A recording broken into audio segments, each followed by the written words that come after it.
Ayun guys, good morning. Good morning sa lahat. Good morning po sa mga taga Luzon, Visayas, Mindanao. Lalo na dyan sa Samar, sa Northern Samar.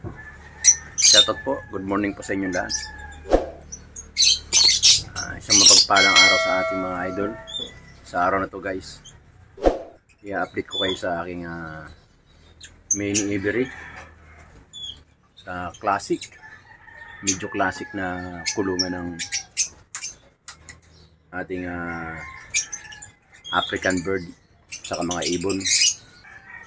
Bali kanina guys, kanina nung una ko akyat, pagkagising ko, hindi ko dala cellphone, sayang. Meron naglalab making ang tagal, bababa pa ako, hindi ko na abutin, hindi ko na mapapakita sa inyo. So next time pag-akit ko, kasama ko na yung aking pang vlog para ipakita ko sa inyo paano mag-love making ang African bird. So tayo guys, tara i-update natin yung bago nating kulungan. Let's go guys, tara na.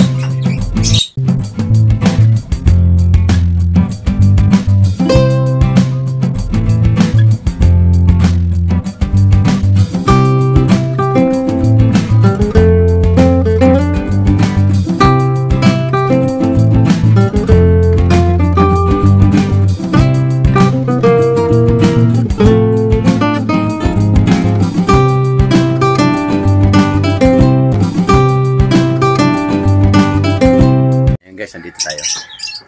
Bali kahapon guys, pagtapos ko mag-tinda, bali binigyan ako ng kumpare ko ng mga pinagpalitan ng kisame. Medyo hindi nga lang maganda, pero good pa. Hindi naman kailangan magandang kisame rito. Matanggal lang yung pinakainit ng yero, lalo sa tanghali. Yun. Kahapon nakabit ko na isa guys. Ayun guys. Nakabit ko na isa kahapon. Tapos mamaya dito, tsaka doon, tapusin muna natin itong side na to. Ayan, tapusin natin side na to. Hindi pa tayo sa kabila. Tapos lalagyan din natin ng paikot yung Ivory natin para siguruhin natin wala makapasok na pusa. Paikot na plywood. Medyo marami-rami rin guys ang medyo marami-rami rin yung binigay sa ating plywood. So siguro may i-cover niya lahat ng baba. Baba lang naman guys ang lalagyan natin para yung kalahati makapasok yung hangin. So hindi na natin kailangan mag-ventilador dito. Lagyan natin yung mga gilid, paikutan natin ng plywood, tapos yung kisame. Pero yung kisame unahin muna natin guys, kasi importante yung kisame, kailangan malagyan siya para yung init hindi siya pumasok. Yung pinaka singaw ng yero, hindi siya makapasok dito. Maya pagkataas natin magkape, gawin na natin yung guys, yung kisame.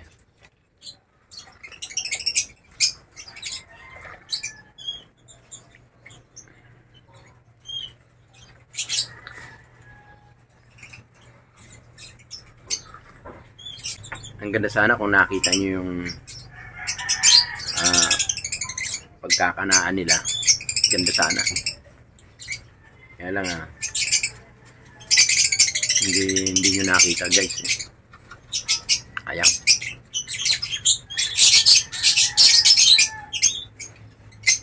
Tapos yung natin dito, yung may inakay na malaki. Malaki ng inakay niya. Sumusungaw no guys sa butas. Isa na ibig sabihin niyan guys, pag ang inakay sumusungaw na sa butas ng pugad, gusto niya ng bumaba. Yun ang aantay natin guys. Pagka sakaling bumaba na yung bumaba na yung ano, yung inakay at kumain na. Sakto. Yung ipagagawa nating yung in-order kong ano rito, pairing cage na malaki. Ililipat na natin yung mga yon. Lahat na ano na yan. Yung Lutino at saka yung Opaline. Ililipat na natin sila ron para maghanap na sila ng mga kanilang mga kapares. Kaya nga bumili tayo ng ganun. No? Yan.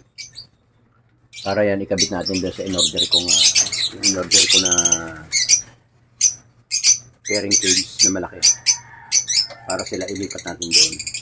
Ngayon yung pag-aalisan nito, yung pag-aalisan niyan guys, ililipat na natin yung mga bago nating mga alagang inakay na naman. Bali yan. Tatlo, dalawa, bali 7. 7 yung per set na unang bababa. 7 yan. So malalagay siya doon sa dulo. Tapos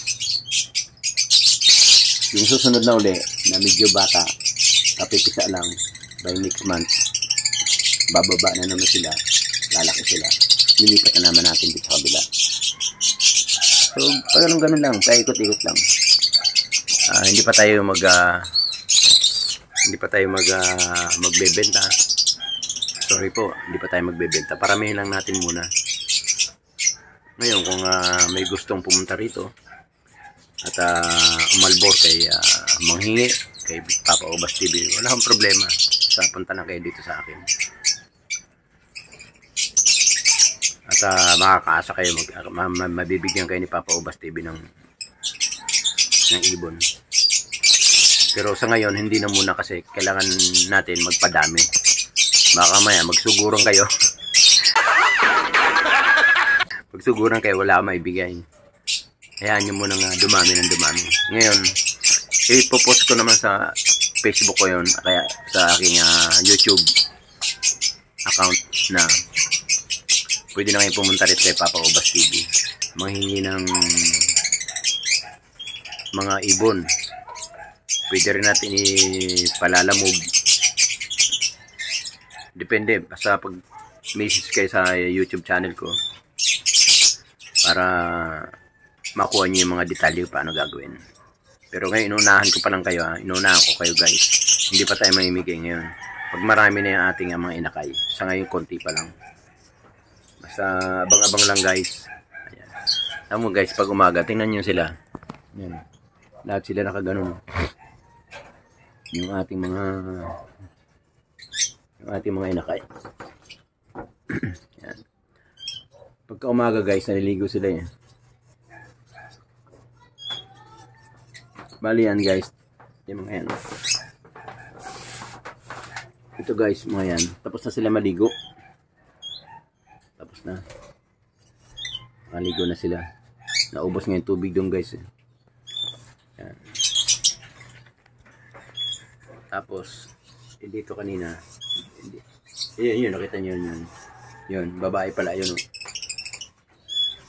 Yun guys. Yan yung kaninang nilalab making nung ating yellow balls. Binabanatan. Tagal. Kaya lang talagang sorry. Hindi natin napakita kasi hindi ko dala tong cellphone kanina. Hopefully ba siguro mga sa ibang araw may bibidyohan natin. Tagal din tayong hindi nakapag-video Kung natatandaan niyo yun, si Boy Killer saka yung isang niyang kasama, para puro sila lalaki. Pwede pala sila magkanaan pero hindi sila mangingitlog kasi parehas sila lalaki. Ay kailangan marunong kang pumili ng lalaki at babae. Kaya nga kailangan natin talaga maayos yung pairing cage para hindi tayo mahirapan mag-pair kung sino yung talagang magsasama. Dahil sa pamamagitan ng pairing cage na yun, dun sila magkikita.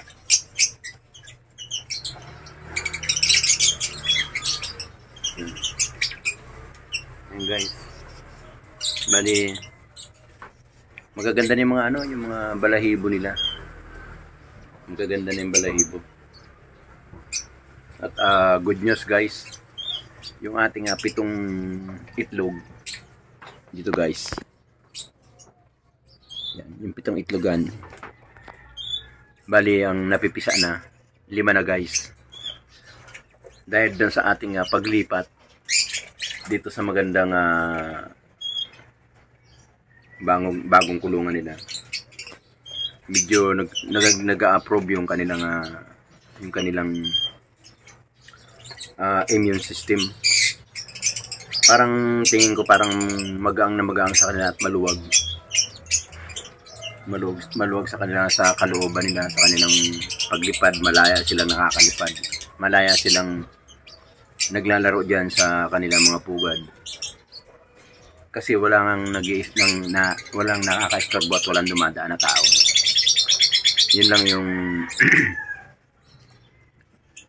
yun lang ating masasabi. Natuwan-tuwa naman si Papa Obas TV kasi nagbunga yung ating hirap, yung ating paggagawa ng pugad. Bali nagbunga siya guys.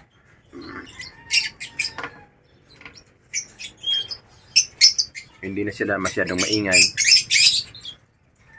hindi kagaya nung nandun sila sa baba. Pag may dumadaan, nai-stress sila. Dito sa pamamagitan ng paggawa natin bago nilang bahay, hindi na sila na-stress. At ito pa, good news guys, meron pa tayong good news doon. Bukod doon sa ating may inakay na 2 na malaki na, inaantay natin buwaba. Ang galing ng ginawa guys. Talagang masasabi ko na hindi sila stress, kasi meron silang bagong itlog. Hindi pa nga nakakababa yung kanilang bagong inakay. Meron na naman. So kailangan natin yan, gagawa natin ng paraan yan sa ayaw at sa gusto ng mga nanonood. Totoo na! Oh my God! Uhugutin natin yung dalawang inakay at ihahampid natin, kasi baka mamaya mapisa yung itlog, maapakan ng inakay, madisgrasya pa. Kailangan talagang gawin natin, antay-antayin lang natin. Matagal pa naman yung itlog na yun, matagal pa naman yan mapisa. Pagka medyo gumanda na yung balahibo ng kanilang anak, hahanguin na natin para mabigyan naman sila ng kaluwagan yung mga magulang nila na limliman yung bagong nilang itlog. 3 guys eh. Hindi pa bumababa yung inakay. May 3 itlog na kasunod agad. Nasipag to si Boy Killer. Ayan si Boy Killer guys. Pinatner ko kay Blue Opaline. Yun ang gusto niya na pangasawa yan. Ayaw niya kay kay Whitey. Kay Rosana Roses ayaw niya. Wala na ako sa Pilipinas. Kaya Diana Torres ayaw niya rin. Kala ko totoo na! Oh my God! Doon siya napunta kay Blue Opaline. Yun, sipag. Bali anak na siya ng 2. Tapos yung perset niya 2, unang anak. Tapos ngayon yung pangalawang anak niya ngayon, 2 uli. So 4 na, bababa na natin yun. Tapos bukod doon, meron pa siyang 3 itlog ngayon.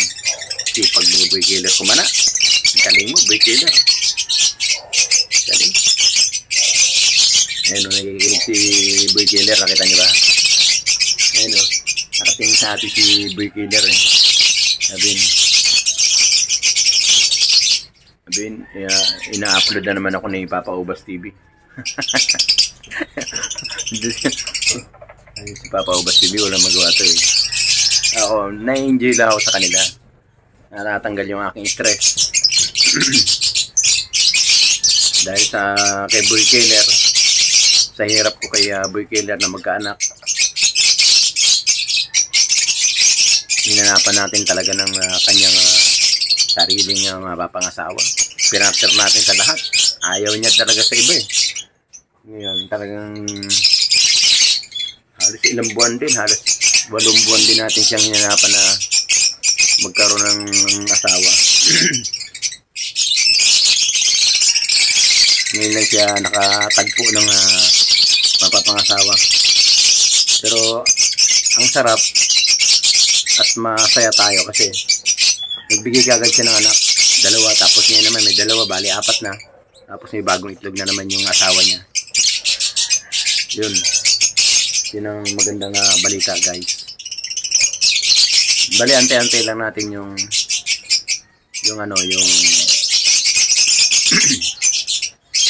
in-order natin pairing cage. Habang inaantay natin yon, gawin muna natin yung kisame nito para yung init mabawasan.